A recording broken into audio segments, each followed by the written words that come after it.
Salone, coming back again to what we've heard both from Hena as well as Rashmi, and it's opening up across sectors. And I want to go back to gaming. What are you now seeing in terms of monetization potential? And this is also not just a metro phenomena. In fact, it is much more of a non-metro phenomena. So the democratization of gaming that's taken place across demographics, that seems to be opening up a whole plethora of opportunities for people servicing this economy. Absolutely, Shereen. And I think there are a lot of preconceived notions and misconceptions about essentially who a typical gamer is. And that in itself is a little bit of a restrictive definition, I would say, because when you have 568 million folks who are engaging with games, it is very important to kind of break that into subcategories. And as you very rightly said, 66% of that audience is actually coming from non-metro cities. We see growing engagement from cities like Surat, Varanasi, Ahmedabad, Lucknow, Kanpur, where people are increasingly engaging and spending more and more time on games. Also, there is another misconception that gamers are typically not just male, but also typically young.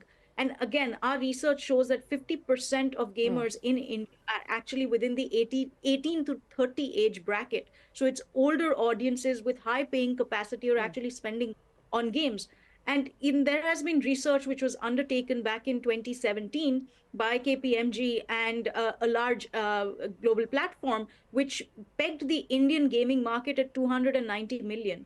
When we have undertaken our research, we have actually discovered that last year alone, the microtransactions and ad game market in India crossed $1 billion. So, UPI has made it payment ubiquitous. Mobile has made gaming as an activity very accessible. And the fact that there has been two major shifts in terms of payment unlocks, infrastructure unlocks, which has really boosted consumption and monetization. But more importantly, let's, I think, realize that 50% of India's population is under 25. They are the swipe before they type generation. And they are going to determine what the next generation of media look like, right? It's going to be interactive. It's going to be immersive. Yeah. Oh, absolutely. Swipe before they type is absolutely true. And, this is actually vocabulary that we're getting used to as we move out of the box quite literally and try and engage with our audience across digital platforms. But, Hena, I want to understand from you the trends that you are now seeing that shape financial services and the way that women are consuming financial services products today. I mean, gold, fixed deposits, I would imagine, continue to be in the top choices that women make. But what do you seeing now also in terms of the demographic changes of women investing in things like mutual funds, etc.?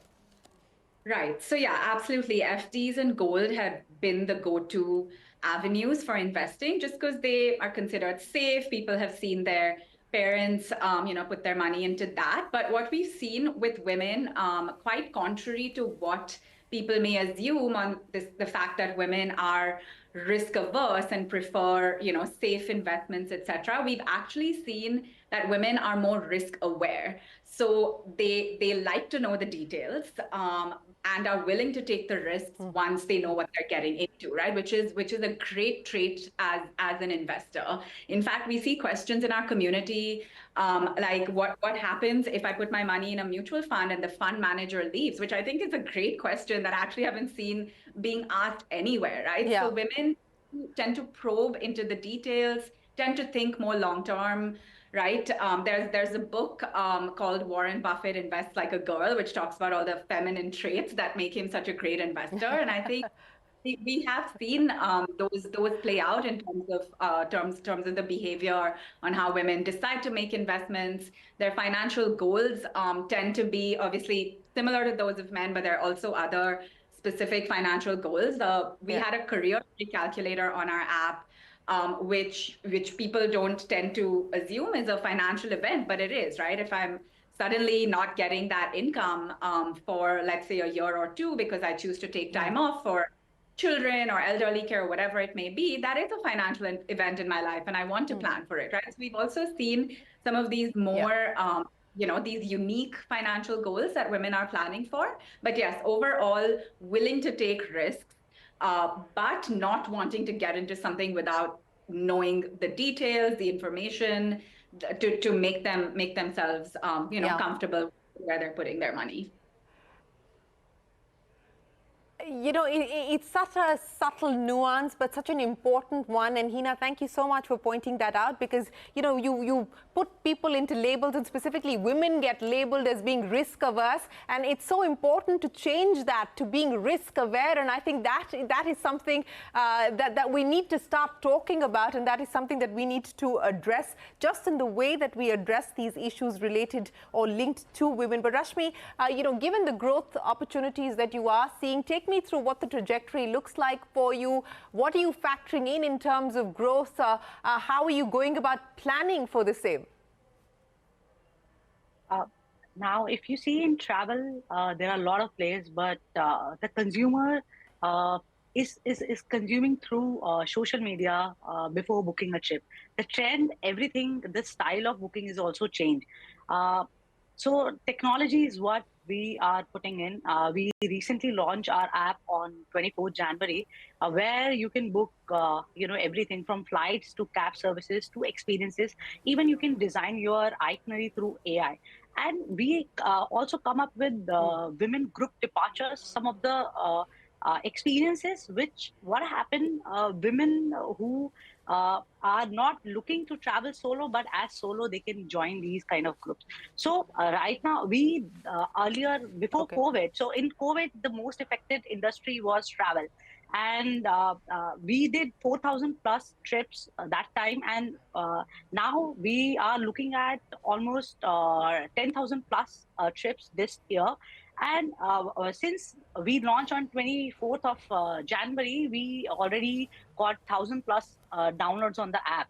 And that's what happened. Like in recent times, if you see, like women are working, even if they get a weekend off, they want to travel.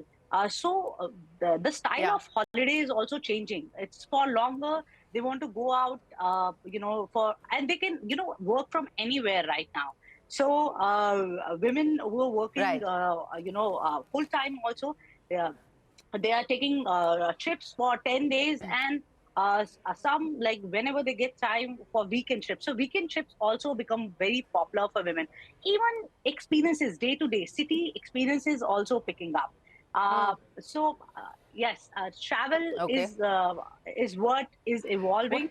And now that we have seen, there's another growth for spiritual, what that the government is also putting efforts, right, for spiritual tourism, like Ayodhya got launched. Even I've seen from, like we mentioned, so what in travel, that women wants to travel, but then women also getting employed in the travel industry as guides. Women are opening, because in homestays, some of the places, offbeat experiences, if you go, you won't find big hotels. So people want to stay and experience, you know, the life at a homestay.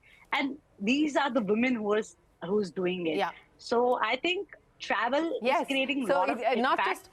Not just consumers, but they're contributing. They're contributing and using this as an opportunity as well. Well, I can say that so far I continue to contribute to the business travel category, not so much on the leisure travel category. Hopefully 2024 will see me change that. But Salone, Hena and Rashmi, it's been an absolute pleasure.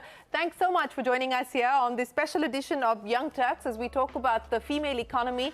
And of course, we've been running a campaign called Future Female Forward with the hope and the idea of changing some of the preconceived ideas and notions around women as consumers. From all of us here on the team, for now, goodbye. Many thanks for watching.